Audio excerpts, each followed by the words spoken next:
Good morning. What we're looking at today is a new product called Barnacle Stop. And what I'm going to go through are the different ways of applying Barnacle Stop. We're going to do it using a liquid. We're going to apply it using a Barnacle Stop as a crayon. Barnacle Stop comes in 3 different packages. The 110 gram bar is designed to be used as a crayon. The 350 gram tub is designed to be used with a little slow cooker and applied in a melted fashion.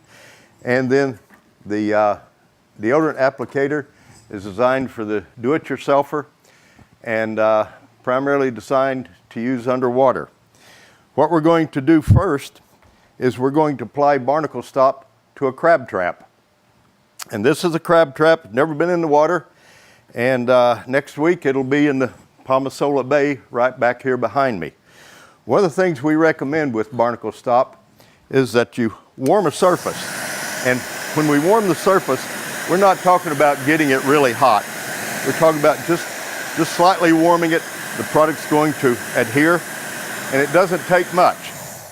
Okay, we put our Barnacle Stop, we took it out of the 350 gram tub. We just put it in as a solid. It takes about 45 minutes to get the Barnacle Stop warm. The only part of a crab trap that gets Barnacle Stop is the funnel. And the reason for doing this, one, if you don't apply Barnacle Stop, the entrance to the crab trap can get blocked, so the crabs can't get in. The other is, once the crabs are in there, if there are any barnacles, it gives them a handhold so they can get back out. Now, applying Barnacle Stop is just as simple as taking a paintbrush and putting the product on. What I'm doing is doing the exterior. It doesn't need to be thick. What I'm doing is just making sure that I get the throat of the trap coated. Open it up, make sure I've got all of the throat covered, and then I coat the outside.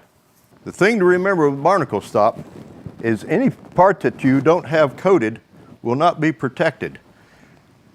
The other method of applying Barnacle Stop is to use it like a crayon. One important thing is that Barnacle Stop doesn't kill anything.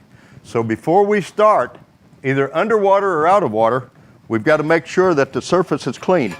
Like there's a little, I just knocked a barnacle off. Then I recommend you take a scrubby, and I use one of 2 kinds. This is a 3M, the blue is a 3M. The other scrubby is one I picked up at the local Kmart, and you just clean the surface. We've got our surface clean now.